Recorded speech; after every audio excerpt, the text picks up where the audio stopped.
শুরুতে সিকিমের নজর, কারণ মধ্যরাতে সিকিমে পর পর ভূমিকম্প, কেঁপে উঠল দার্জিলিং, কালিম্পং, শিলিগুড়ি। মধ্যরাতে আচমকাই কম্পন অনুভূত একাধিক জায়গায়, কয়েক মিনিটের ব্যবধানে পর পর কম্পন অনুভূত। উত্তরবঙ্গে কেঁপে উঠল নেপাল, চীনও। ভূমিকম্পে উচ্চতা সিকিমের গালসিং অঞ্চল। মধ্যরাতে দার্জিলিং সহ কালিম্পং এলাকা জুড়ে অনুভূত ভূমিকম্প। সিকিমে পর পর ভূমিকম্প অনুভূত।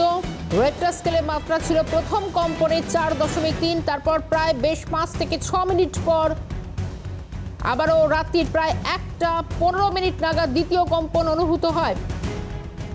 দ্বিতীয়বারের কম্পনের মাত্রা ছিল 3.1। একটু পরিস্থিতি নিয়ে জানবো, আমাদের সঙ্গে দীপাঞ্জনা সাউ টেলিফোন লাইনে রয়েছেন প্রতিনিধি। দীপাঞ্জনা, সিকিমে মধ্যরাতে পর পর ভূমিকম্প, একের পর এক, কি পরিস্থিতি, ঠিক কি অবস্থায় রয়েছে?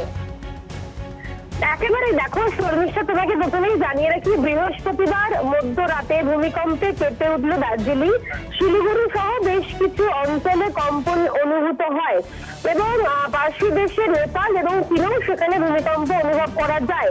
রিক্টার স্কেলে কম্পনের মাত্রা ছিল 4.5। জানা যাচ্ছে, এটা আমি জানতে পারছি কিছু মাত্রা, যে খুব কম সময়ের জন্য কম্পন অনুভূত হয়েছে। ছড়িয়ে পড়েছে আতঙ্ক, মানুষজন সেখানে অনেকটি আতঙ্কে রয়েছে। জাতীয় ভূতে দেখা যাচ্ছে যে একেবারে তথ্য অনুযায়ী এই কম্পনের কেন্দ্রস্থল হচ্ছে পশ্চিম সিকিম।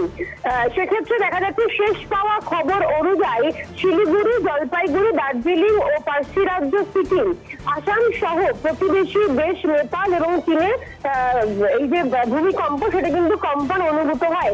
তার পাশাপাশি গত মঙ্গলবারও দেখা যাচ্ছে যে রাত 9টা নাগাদ কম্পন অনুভূত হয়েছিল কলকাতার একটা বিস্তীর্ণ অংশ জুড়েই। সেখানে পশ্চিমবঙ্গের অন্যান্য জেলাতেও কম্পন অনুভূত হয়।